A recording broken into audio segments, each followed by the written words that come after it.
Mari kita berdoa. Ya Bapa di sorga, Bapa yang maha baik, Bapa yang kami kenal di dalam Tuhan Yesus Kristus Tuhan kami.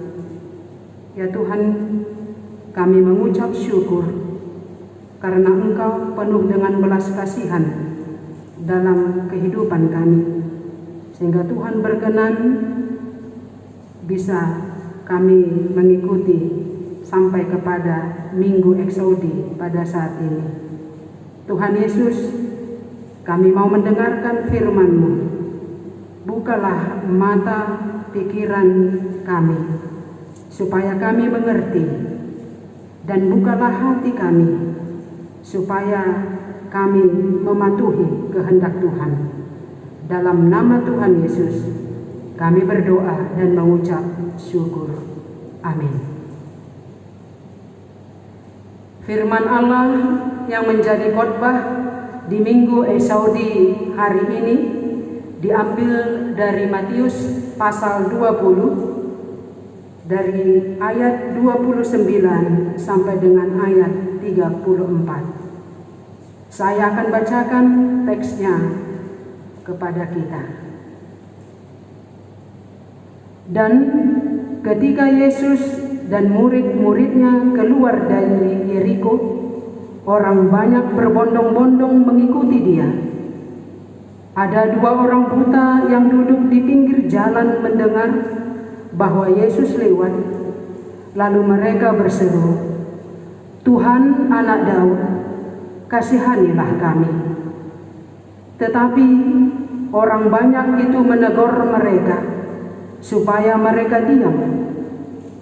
Namun mereka makin keras berseru, katanya, "Tuhan, Anak Daud, kasihanilah kami." Lalu Yesus berhenti dan memanggil mereka. Ia berkata, "Apa yang kamu kehendaki supaya aku perbuat bagimu?" Jawab mereka, "Tuhan, supaya mata kami dapat melihat." Maka tergeraklah hati Yesus oleh belas kasihan. Lalu ia menjamah mata mereka, dan seketika itu juga mereka melihat lalu mengikuti dia. Demikian firman Tuhan. Saudara-saudariku yang dikasihi oleh Tuhan kita Yesus Kristus, sebagaimana nama minggu kita hari ini yaitu Eksodus, artinya dengarlah Tuhan seruan yang kusampaikan, kasihanilah aku dan jawablah aku. Inilah yang Tuhan Yesus nyatakan bagi kedua orang buta dalam nas khotbah minggu hari ini di Minggu Eksodus.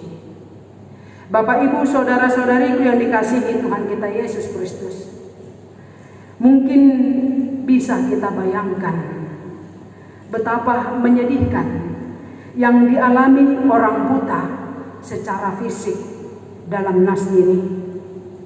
Mereka tidak dapat melihat, mereka tidak dapat mengenali suatu objek, dan mereka tidak dapat menikmati dunia ciptaan Allah yang indah ini seperti kita.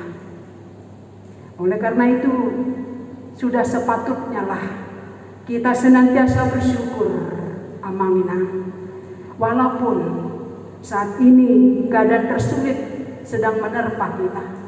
Tetapi yang paling terpenting dan yang paling berharga, ketika Tuhan masih memberikan kesehatan jasmani yang sempurna bagi kita. Kembali mari kita lihat bagaimana apa yang dirasakan oleh kedua orang buta tersebut dalam nas ini. Mereka tidak tahu apa namanya dan bagaimana itu terang. Karena yang dilihat dalam keseharian hidup mereka hanyalah kegelapan. Sebagai orang buta, hidup mereka saat itu bergantung kepada belas kasihan orang lain. Tetapi satu hal yang sangat menarik, yang bisa menjadi pembelajaran bagi kita, yaitu ketika mereka mendengar orang banyak berbondong-bondong mengikuti Yesus, maka kedua orang buta itu memakai kesempatan yang ada untuk berjumpa dengan Yesus dan memohon belas kasihan Yesus. Karena memang kesempatan hanya datang satu kali. Orang buta tersebut menyadari bahwa jika mereka melewatkan kesempatan tersebut, maka yang ada hanyalah penyesalan. Itu sebabnya Bapak Ibu, penyesalan selalu datang terlambat. Tetapi mari kita lihat kembali pada nas ini. Di situ sangat jelas dinyatakan, meskipun ada banyak orang yang menghalangi mereka, bahkan memarahi orang buta tersebut, waktu berseru-seru kepada Yesus, orang buta itu tidak mau berhenti, tidak mau mundur, bahkan tidak mau patah semangat. Bahkan mereka berteriak lebih keras lagi, sehingga upaya mereka membuahkan hasil. Ketika Yesus bertanya kepada mereka apa yang mereka harapkan dari Yesus, mereka menjawab, supaya mata kami dapat melihat. Yang mereka butuhkan hanyalah mata yang bisa melihat seperti orang normal pada umumnya. Mereka tidak meminta uang.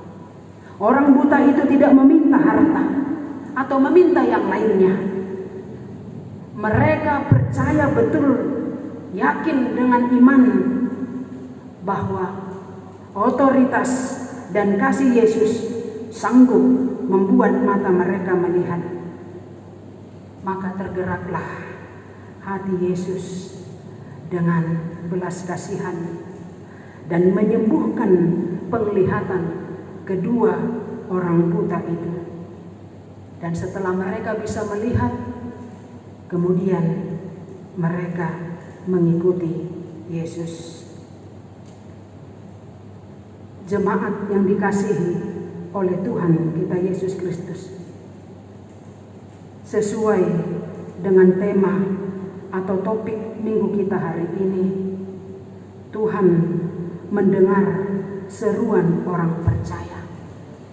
Dan itu sangat nyata bila kita perhatikan dalam ayat 30 sampai dengan ayat 31. Dan bila kita renungkan, Bapak Ibu, saudara-saudariku yang dikasihi oleh Tuhan kita Yesus Kristus, bila Tuhan mendengar, menjawab doa kita, dan bila Tuhan seperti nama minggu kita hari ini, SOD, dengarlah Tuhan seruan kami, jawablah doaku. Jangan ragu, jangan ragu sedikit pun. Tuhan pasti mendengar seruan orang percaya. Dan bila Tuhan telah mendengar seruan kita, dan bila Tuhan telah menjawab doa kita, adakah kita mau seperti apa yang dikatakan orang buta dalam nas ini? Ketika mereka telah melihat, ketika Tuhan telah memberikan apa yang mereka minta, maka konsistennya mereka mengikut Yesus. Bapak Ibu jemaat yang dikasihi Tuhan kita Yesus Kristus, bila kita renungkan, ternyata mengikut Yesus itu banyak tantangan. Bila mengikut Yesus pasti banyak rintangan, memiliki banyak cobaan. Banyak orang berpikir, kalau saya bertuhan, kalau saya mengikut Yesus, pasti hidup saya lancar-lancar saja. Pasti hidup saya jalan mulus selalu, tidak pernah berjalan di dalam jalan yang berliku-liku. Itulah bila pemahaman orientasi mereka, orientasi seseorang dalam mengikut Yesus motivasinya adalah supaya hidupnya enak-enak saja. Ternyata bila kebalikannya yang terjadi, sejak dia semakin dekat dengan Tuhan, semakin banyak tantangan, semakin banyak hambatan, semakin banyak rintangan, semakin banyak cobaan dan lain sebagainya. Dan itu mungkin bisa membuat dia semakin stres dan bisa menjadikan Tuhan kambing hitam dalam persoalannya. Mari belajar dari kedua orang buta ini. Orang buta ini ingin sembuh. Orang buta ini percaya. Orang buta ini yakin pada Tuhan. Lalu dia mengikut Yesus. Ketika dia melihat Yesus, dia berseru, "Yesus anak Daud, kasihanilah kami." Saudara, dalam seruan pertama ia mengalami tantangan. Bagaimana seruan itu diajukan? Tidak diperdulikan, bahkan dicuekin. Tetapi orang buta ini tidak patah semangat. Tidak kenal apa itu namanya kegagalan. Dia berteriak kedua kalinya. Bahkan dalam teriakan yang kedua kali ini, tantangan orang banyak. Mereka memarahi mereka supaya jangan berseru-seru atau mengganggu Yesus. Apakah orang buta itu menyerah? Tidak. Bahkan mereka berteriak lebih keras lagi, "Yesus anak Daud, kasihanilah kami." Saudara, dari apa yang dialami orang buta ini menjadi khotbah yang hidup bagi kita. Ketika engkau memutuskan mengikut Yesus, ingin lebih dekat lagi dengan Yesus, lebih tahu dalam lagi tentang Yesus, ketahuilah pasti ada banyak tantangan, pasti banyak halangan dan cobaan yang harus engkau hadapi dan harus lulus uji agar doa-doa, bahkan seruan-seruan kita dikabulkan Tuhan. Jadi inilah yang mau diingatkan renungan khotbah hari ini di Minggu Esodi. Pada bagian yang kedua, kepada kita Bapak Ibu Jemaat Tuhan, secara khusus Jemaat HKBP Immanuel, apapun saat ini keadaan yang saudara alami, apapun saat ini pergumulan yang saudara alami, apapun saat ini cobaan yang menghadang di depan kita, mari semangat, mari kuatkan mental kita. Ingatlah, semakin dibabat, semakin merambat. Karena Tuhan tidak pernah menguji di luar kemampuan kita. Kita harus kuat, kita harus kokoh di dalam iman, kita harus kuat di dalam pengharapan, yakin, beriman teguh. Segala sesuatunya pasti berakhir dan indah pada waktunya. Saudara-saudariku yang dikasihi Tuhan kita Yesus Kristus, apakah Tuhan mendengar doa seruan kita? Apakah Tuhan menjawab doa-doa kita? Jawabnya, ya. Tuhan pasti akan menjawab doa-doamu. Tuhan pasti mendengar seruan orang-orang yang percaya dan setia mengikut Dia.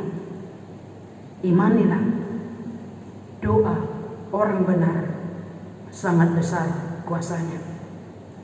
Terkhusus dalam Minggu Esodi yang sangat jelas artinya tadi dinyatakan kepada kita saat ini, Bapak Ibu Jemaat Tuhan. Dengarlah Tuhan seruan yang kusampaikan, kasihanilah aku dan jawablah aku. Mungkin dalam situasi kita di mana pandemi COVID-19 ini yang saat ini melanda dunia, melanda bangsa dan negara kita. Bapak Ibu jemaat Tuhan, saya yakin sudah begitu banyak, bahkan hampir semua jemaat Tuhan, terkhusus kita jemaat HKBP Immanuel, warga jemaat Tuhan di seluruh muka bumi ini berseru-seru, berdoa memohon kepada Tuhan supaya Tuhan memusnahkan COVID-19 ini, supaya Tuhan melepaskan, meluputkan dan menyelamatkan kita. Percayakah saudara bahwa pertolongan Tuhan tidak terlambat? Yakinkah saudara bukan tangan Tuhan yang kurang panjang untuk menolong kita, tetapi kita yang masih banyak yang enggan, bahkan ragu, percaya akan kedaulatan Tuhan, percaya akan mukjizat Tuhan. Oleh karena itu, yang terakhir dalam renungan firman Tuhan hari ini, kita mau diingatkan kembali, apapun dan bagaimanapun situasi kondisi kita saat ini, di sekitar kita saat ini ada banyak orang yang mengalami kesulitan, kesengsaraan yang diakibatkan pandemi COVID-19 ini, sehingga kehilangan orang-orang yang dikasihi, kehilangan mata pencaharian, ekonomi terancam, pendidikan anak-anak terkendala, mereka harus belajar dari rumah, bekerja dari rumah, yang sangat berdampak bagi kehidupan kita secara pribadi, keluarga, dan masyarakat. Bapak Ibu jemaat Tuhan, Tuhan ingin memakai kita sebagai fasilitator yang tergerak oleh belas kasihan, berbagi berkat untuk meringankan beban mereka. Maukah kita, maukah saudara-saudariku berbagi kasih, berbagi berkat, supaya mereka bisa ikut serta merasakan kasih yang dari Tuhan, sehingga mereka setidaknya sedikit-dikitnya mengalami kesembuhan serta pemulihan. Selamat Minggu Esode. Tuhan Yesus memberkati. Amin. Mari kita kembali berdoa. Terima kasih Tuhan, Engkau telah menyatakan belas pengasihan-Mu di dalam kehidupan kami umat-Mu, yang penuh dengan kasih anugerah, yang tergerak oleh belas kasihan tanpa memandang siapapun orangnya. Tuhan, tolonglah kami agar selalu berpengharapan dan beriman teguh, yakin dan percaya bahwa Tuhan Yesus pasti memulihkan segala sesuatu yang boleh terjadi di muka bumi ini. Saat ini kami benar-benar mengalami kesulitan, kesengsaraan, sehingga sangat menyedihkan dalam kehidupan kami secara pribadi, keluarga, masyarakat, bangsa, negara, dan gereja kami. Ajarilah kami untuk sungguh-sungguh menantikan Tuhan dan pemulihan yang akan Tuhan kerjakan. Ajari kami juga untuk sungguh-sungguh menghormati orang lain, ya Tuhan. Kami mau belajar dari Kristus yang memberikan kasih yang tulus, yang tergerak oleh belas kasihan kepada semua orang.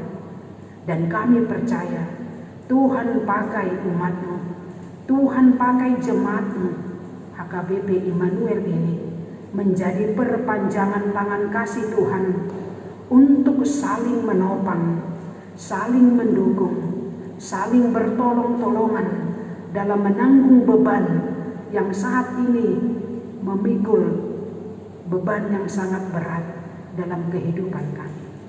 Terima kasih Tuhan, dengarkanlah doa kami yang kami naikkan di dalam nama Tuhan Yesus Kristus, Tuhan kami. Amin. Mari kita dengarkan lagu pujian dari Ina Maria.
Kasih